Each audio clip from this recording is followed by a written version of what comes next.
Hello दोस्तों, 3D के six part में हम बात करेंगे प्लेन के बारे में। अब तक हम स्ट्रेट लाइन के बारे में पढ़ चुके हैं 3D के अंदर। अब हम प्लेन की बात करेंगे।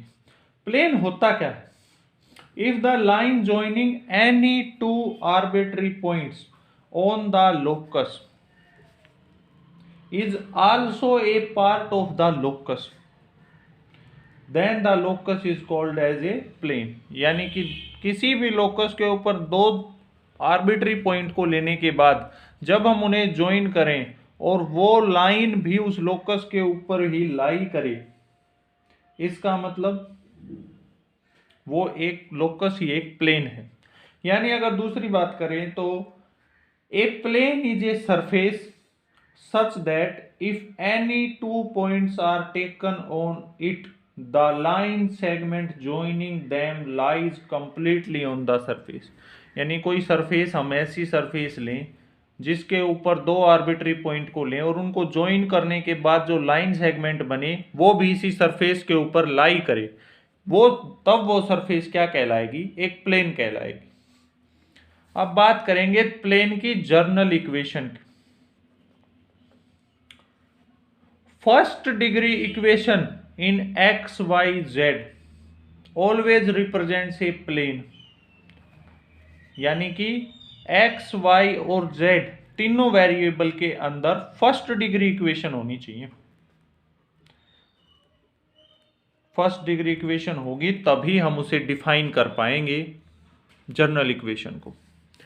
तो अब फर्स्ट डिग्री अगर बनेगी तो a x plus b y plus c x plus d is equal to 0। ये होगी प्लेन की जर्नल इक्वेशन, जहां ए बी सी डी जो है वो कांस्टेंट है। अब बात करेंगे equation of plane in normal form. Normal की फॉर्म में बात करेंगे।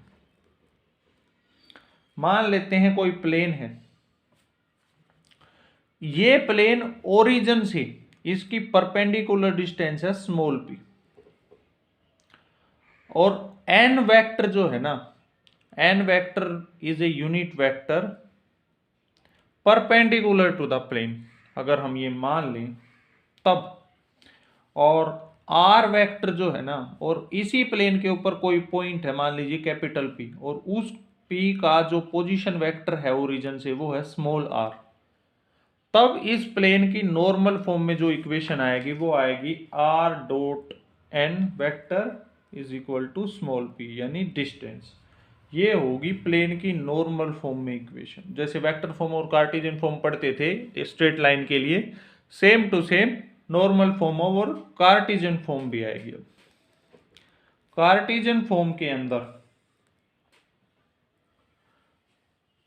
ये जो P पॉइंट था जिसका यूनिट वेक्टर R था, ये था xi प्लस का yj प्लस का z की। यानी कि P पॉइंट के जो कोऑर्डिनेट थे वो x, y और z थे। और अब हम मान लेते हैं कि n जो unit vector perpendicular to plane है वो li प्लस का mj प्लस का nk, जो एल एम और एन है वो इसके डायरेक्शन कोसाइंस होंगे।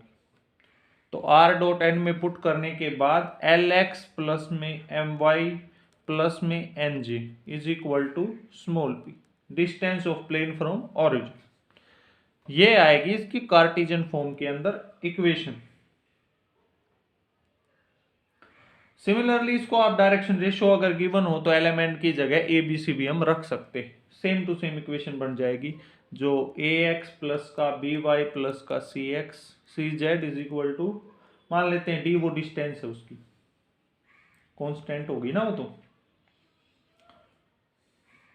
अब बात करेंगे, जैसे स्ट्रेट लाइन की इक्वेशन निकालने के लिए हमें दो फॉर्मूले होते थे। जो पहला होता था उसमें हम डिस्कस करते थे एक गिवन पॉइंट हो और उसकी डायरेक्शन पता हो, यानी tan थीटा जो होता था स्ट्रेट लाइन में, फिर हमने उसका किसी दूसरे वेक्टर के पैरेलल हो, यानी कि m जो गिवन होता था। अब बात करेंगे equation of a plane through given point. अब हमें उसका गिवन पॉइंट पता हो और मान लेते हैं कोई वेक्टर है जो प्लेन के परपेंडिकुलर है n कैप। यानी यूनिट वेक्टर या कंप्लीट वेक्टर भी से ले सकते हैं। अब क्या गिवन हो, हमारे पास एक पॉइंट गिवन हो और उस प्लेन के परपेंडिकुलर कोई वेक्टर n अगर गिवन, तब मान लेते हैं कोई पॉइंट A गिवन था जिसका पोजीशन वेक्टर था r1। अब हम मान लेते हैं कि उस प्लेन के ऊपर कोई और पॉइंट है P जिसका पोजीशन वेक्टर है r।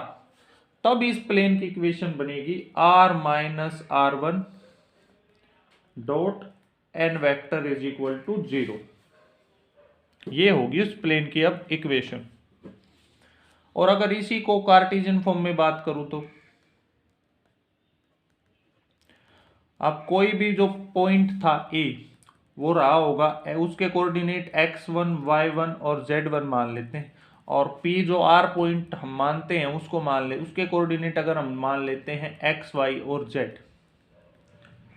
और n जो वेक्टर है वो इसके डायरेक्शन रेशियो होंगे। इसको हम मान लेते हैं कि ai प्लस में bj प्लस का ck, यानी कि ए बी सी जो है वो नॉर्मल के क्या है, डायरेक्शन रेशियोज। तब इस प्लेन की जो कार्टेशियन फॉर्म में इक्वेशन आएगी वो आएगी a into x minus x1 plus b into में y माइनस y1 प्लस में c इंटू में z minus z1 is equal to 0। ये बनेगी उस प्लेन की कार्टेशियन फॉर्म के अंदर इक्वेशन। अब जब किसी भी दूसरा जो तरीका होता था, दो गिवन पॉइंट होते थे, तब हम स्ट्रेट लाइन की इक्वेशन 3D में भी निकाल लेते थे और सिंपल भी निकाल सकते थे। अब हम बात करेंगे प्लेन की इक्वेशन निकालने के लिए हमें 3 पॉइंट्स चाहिए होंगे। मान लेते हैं 3 पॉइंट्स गिवन है, r1 is equal to x1i plus y1j plus z1k, और r2 जो गिवन है वो है x2i plus y2j plus z2k, और सिमिलरली r3 एक पॉइंट गिवन है जो x3i plus y3j plus z3k। ये 3 पॉइंट है, और अब एक ऐसे प्लेन की इक्वेशन निकालनी है जो इन तीनों पॉइंट को सेटिस्फाई करता हो। मान लेते हैं कोई पॉइंट P है जिसका पोजीशन वेक्टर है r, और r की वैल्यू है अगर xi प्लस का yj प्लस का zk। तब जो इसकी नॉर्मल फॉर्म में इक्वेशन आएगी वो आएगी r minus r1 vector dot product with r2 minus r1 vector cross product r3 minus r1 vector, और इज इक्वल टू 0। ये होगी उसकी नॉर्मल फॉर्म के। और अगर कार्टेशियन फॉर्म की बात करें तो कार्टेशियन फॉर्म में हम जो है वो डिटर्मिनेंट से निकालेंगे। डिटर्मिनेंट जो आएगा x minus x1 y minus y1 z minus z1 x2 minus x1 x3 minus x1 y2 minus y1 और z3 minus z1 y3 minus y1 और z2 माइनस z1 और z3 माइनस z1, यानी कि minus जो है वो first point ही होगा, यानी x1 y1 और z1 ही तीनों में माइनस होंगे, और ये इज इक्वल टू 0। इस डिटर्मिनेंट को सॉल्व करने के बाद किसी भी प्लेन की कार्टेशियन फॉर्म में हम इक्वेशन निकाल सकते हैं। अब एक जो लास्ट पॉइंट इसमें बचता है वो है इंटरसेप्ट फॉर्म। मान लेते हैं कोई प्लेन है जो x, y और z एक्सिस के ऊपर a, b और c इंटरसेप्ट बनाता है, इंटरसेप्ट कट करता है। तब उस प्लेन की जो इक्वेशन होगी वो होगी x a upon plus y b plus में जेड सी अपॉन 1। ये इक्वेशन होगी उस प्लेन की in the form of intercept. Thank you.